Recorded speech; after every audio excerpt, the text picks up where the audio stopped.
How am I doing? I'm doing really good. Really good. I keep saying things have never been better. That's because things have never been better. Every time I say that, hopefully in a couple of days I can say that again.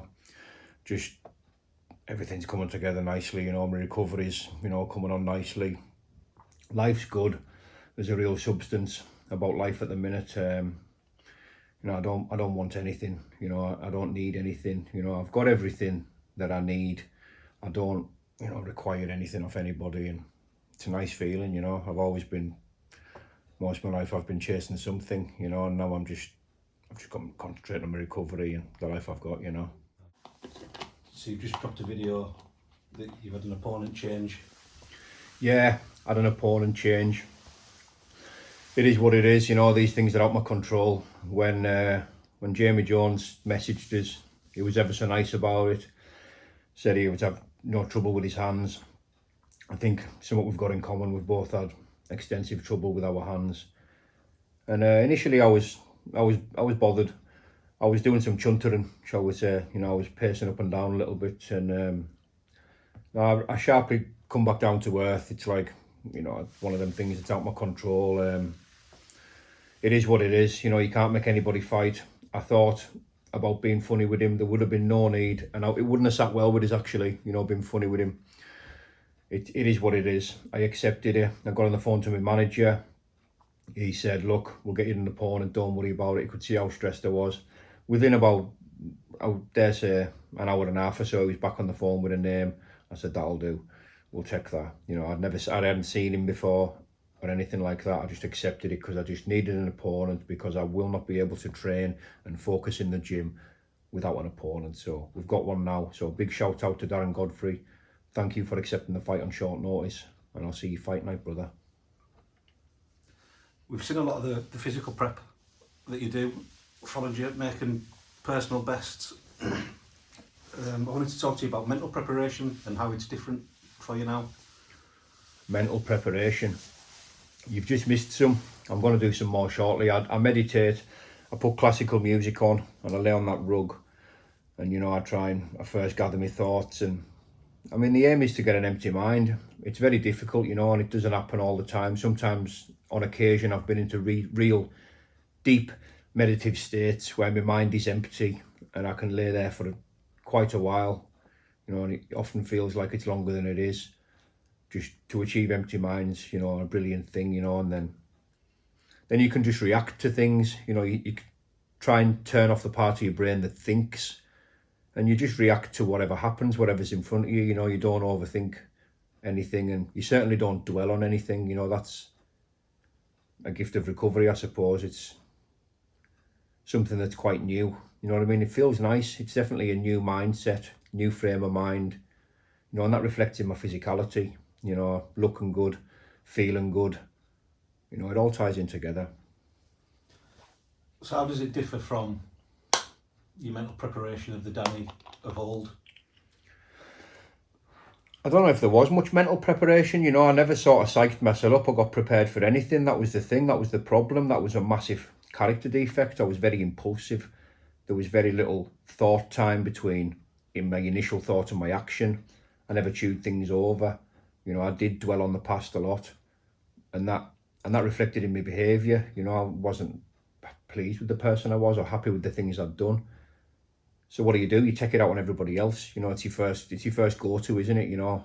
Anger and aggression was my first go-to, and it was like just living my life on a hair trigger all the time, waiting for something to go off and almost looking for it a lot of the time. And them days are gone.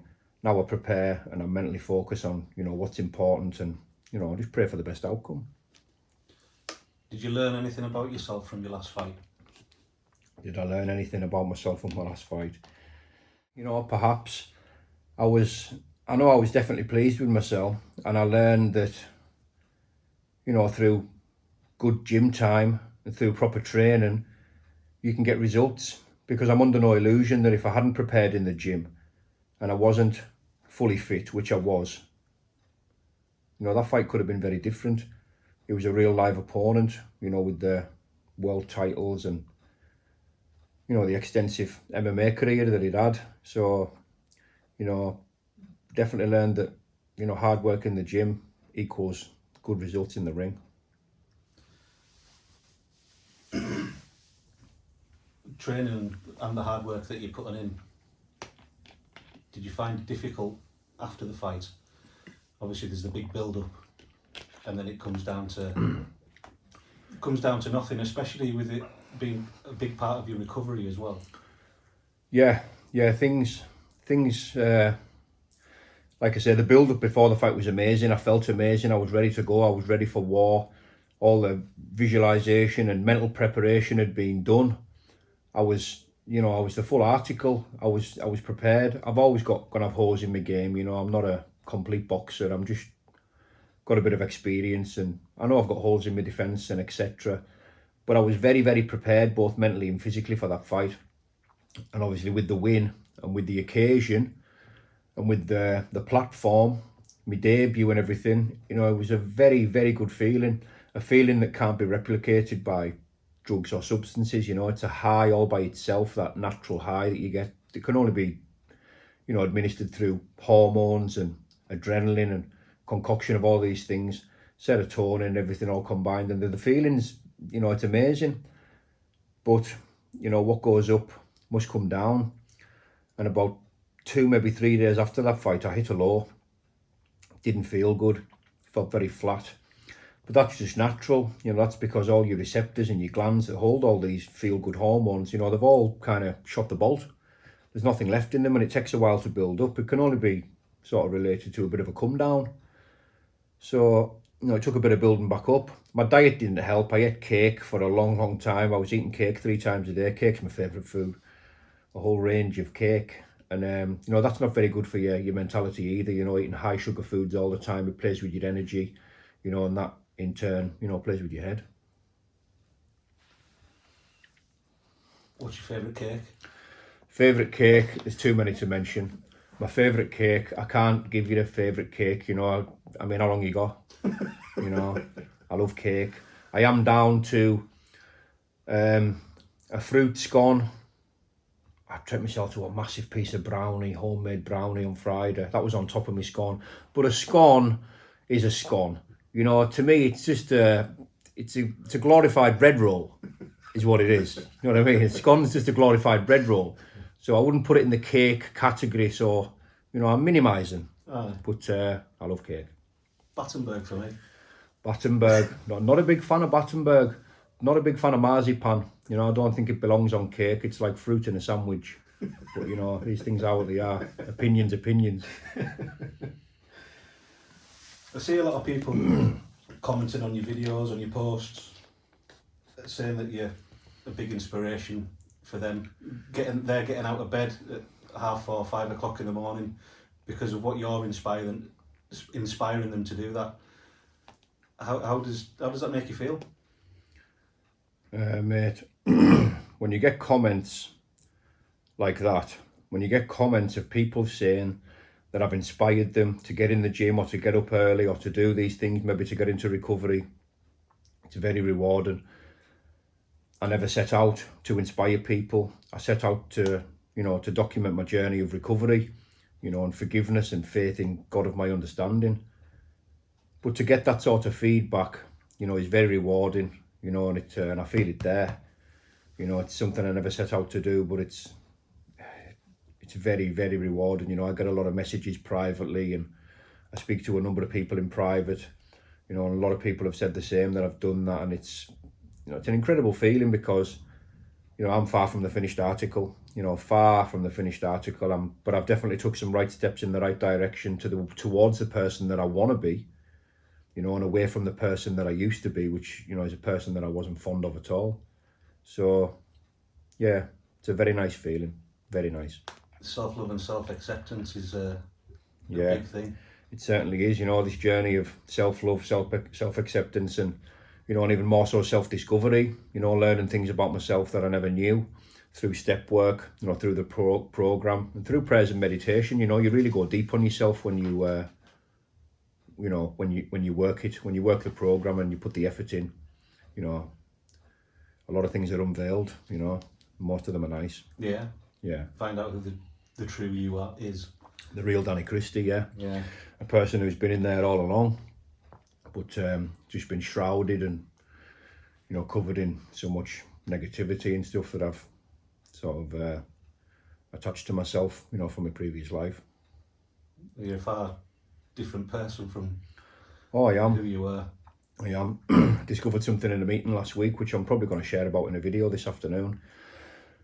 I got a little bit emotional thinking about it in the meeting, you know. I think I've bit by bit, slowly but surely, became one of those people who I used to more or less despise. You know, I had no time for these people who didn't drink, didn't take drugs, drove within the speed limits, were practical and pragmatic and polite and kind and caring and courteous, and all these things. I just thought they were just weirdos. You know, I listen to classical music. You know, I love classical music, and that's the beauty of it for me. There's no direction. There's no lyrics telling you how to think or how to feel. You're free. Your emotions are completely free when you listen to, you know, that type of music, because you can listen to the same piece on several different occasions and your emotions and your mindset's going in a different direction to it was when you were previously listening to it. You know, that's the beauty of classical music for me. It's a lot of changes, you know, a lot of changes. They've come bit by bit, they've come slowly, and that's because I'm working the program, you know, and I'm, like I've said before, I'm trying to put as much distance between me and the person I used to be and the behaviours that I used to adopt, you know, as possible. Yeah, it's a brilliant thing. Yeah, definitely. So you've got your fight kit sorted. Just needs sponsors on. I've got my fight kit. It's going in the print shop on Tuesday. Boots, which I'm very fond of, like them a lot. Wearing white and gold this time. Shorts are yet to be printed up with all my sponsors. A massive shout out to Spennymoor Sports. I've got multiple sponsors who I'll mention in my own platform before long. You know, there's quite a number of them. They're all going to be printed on my fight gear, you know, and I thank them all for the support. So it's been a busy camp, not only in training and doing your full-time day job. We've also just done the Border City Home Show where you were commentating. Yes, mate. How was that for you? Yeah, the commentating went really well. Very pleased, you know. Took us probably the first 3 or 4 bouts to get into it and get, you know, like a good level of comfortability going with what I was watching, you know, and getting that connection between what I was seeing and what I could verbalise, you know, but it just clicked into place. Maybe 3, maybe 4 fights in, just the last sort of skills bout, you know, once the real bout started, the scored bout started, should I say. Yeah, I got a real comfortability with it, and yeah, I thought we done pretty well, didn't we? We did, yeah, smashed it. Yeah, I thought we done well. Is that something that you'd want to go into with the BKFC, then doing a bit of commentary for them? Yeah, I would love an opportunity to do that for the BKFC, you know. Only time will tell. Obviously, I'm concentrating on being a fighter right now, but I know I haven't got long left in the game, you know. I'm not foolish enough to be telling anybody otherwise. I struggle a lot with my hands, and as I've mentioned before, I've got a high mileage body, and I'm taking it one fight at a time. You know, if I could compete for the next 18 months, 2 years, I'd be very happy with that. But, you know, we just never know how things will pan out. You know, I've got to look after my hands and my health. I don't mind getting my face rearranged another couple of times, you know. Vanity's kind of long gone. I've got the woman I want. And, you know, I don't spend too much time in the mirror anymore. But, you know, things are what they are. Only time will tell. You know, if I can keep winning and I can minimise the damage, which is a key, which I'm not sure I'll be able to, you know, we'll see how it pans out. I'm definitely game. Yeah. You know? Yeah. I know one fight at a time, you said. But when you won this fight, what's next? Where do you see? Are you want to fight outside of the UK? Yeah, we'll see. You know, like I've said before, I'm expecting nothing, but I'll take anything. If they want to make me an offer, or if they want to say, will you fight this person, that person, you know, I'll go along with it. I'll do what's best, you know, for myself and obviously for the company. I mean, the BKFC, big shout out to the BKFC and the BKFC UK who are now amalgamated. You know, it's like, they're my employers, you know. I'll fight who they want me to fight. I'll fight where they want me to fight. And, you know, we'll just see how it pans out. So again, going back to being how busy you are, you've also been in, filming this week for the Sayers film from Steve Wraith. Yeah, that was brilliant. Filming for the fight scene this week was brilliant with Gary Furby. We nailed it. we only had to retake one or two shots because, you know, we nailed it. We got to sort of create a bit of our own choreography because some of the punches that they were wanting us to throw didn't quite match up. You know, you wouldn't sort of throw this punch and then that punch. It didn't suit body dynamics, and it certainly didn't suit, you know, two fighters who have operated on a decent level. So we sort of tweaked it a little bit to suit ourselves, and it worked out well. We nailed it. Both of us had a bit of makeup and blood on, and I put him down in the fight. You know, I don't want to reveal too much, but then he puts me down. And I got that into it. I felt like I was going for a real fight. I was in the zone. I was there. You know, my whole sort of neurochemistry was telling us I was in a real fight. You know, it sort of like brought out the beast. And you know, when I did get dropped, I really like bounced myself off the floor. Like, and I hurt my elbow and I hurt my hip. I obviously didn't feel it at the time because there was a bit of adrenaline involved. But when I was driving home in the car, I was like, "Ooh, that smarts a little bit." You know, my hip and my elbow was well swollen. But it was all in the name of you know, creating a good fight scene. Loved it. Yeah. So tickets still available for you? Not really. I think I've got about 4 or 5 tickets left, and you know, they're more or less sold. You know, if there is any, there'll only be a couple, and they'll be gone in a couple of days. So you know, I wouldn't like to advertise anybody to get in touch with us for tickets because it's unlikely they're going to be available, and it's a sellout show. You know, the show's sold out. You know, for good reason. You know, it's a very good, deep card with a brilliant main event and co-main event. So just super buzzing and proud to be a part of it, you know. It's another buzz all over again. Yeah. Well, we're going sparring now. Sparring today, yeah. Sparring with Gary Fox. He's on his way over. And a big shout out to Gary Fox. He's, you know, they've never asked for a nut. I've offered them diesel money and that. They won't take anything. They just want to help. They just want us to be at my best. And you know, the irony of it is, you know, me and Gary boxed each other at Hexham when we were boys. I think we were maybe 16 or so, about 21 years ago. We had a good fight. You know, he got it on a majority decision. It was a close fight. I have obviously thought I won. You know, I'm sure Gary thinks the same. But it was brilliant that he got back in touch with us through his mum on Instagram. And I was just buzzing when we met up, you know. It was a real nice feeling. And I could tell within talking to him over just a short time that I was with a good lad here. You know, I liked what he was all about. I liked how he spoke and what he spoke about. He's not brash, he's not arrogant, but he's very, very self-confident, you know, and he's a brilliant spar for me. You know, they are 50-50 spars. I think I've got the range and the movement on him. You know, but he's got the persistence and, you know, the strength, and he's a right handful. You know, you'll see. 10 rounds today. 10 rounds, 10 2-minute rounds we're going for today. We done 7 3s last time, and the 3-minute rounds were good, and I had good energy throughout them.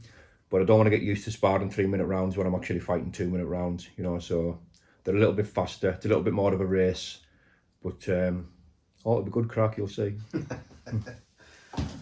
That's great, Danny. Thanks very much. Not a problem, mate. My pleasure, as usual. Brilliant, mate.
that. Oh yeah, you're paid to watch that long, man.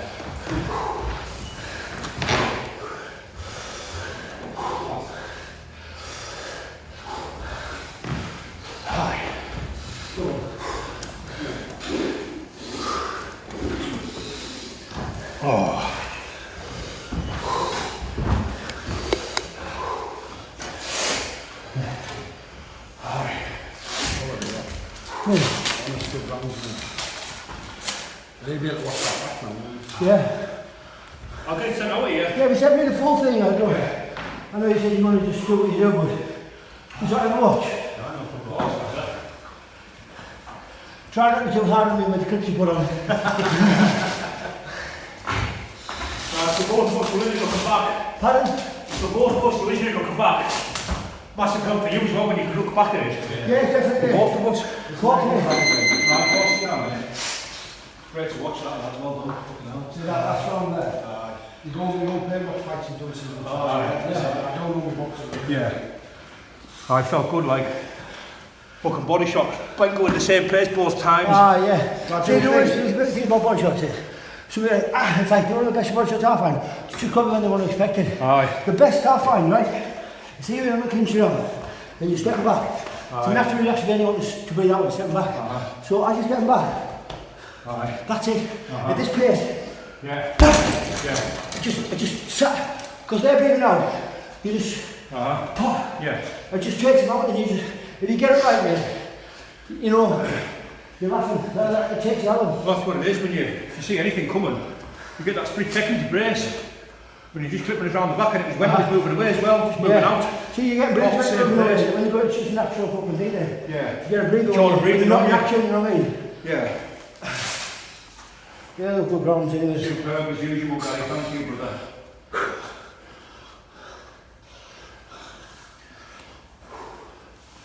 The fucking cat's pissed on the pair of them. Little bastards to the part of his fucking little den now.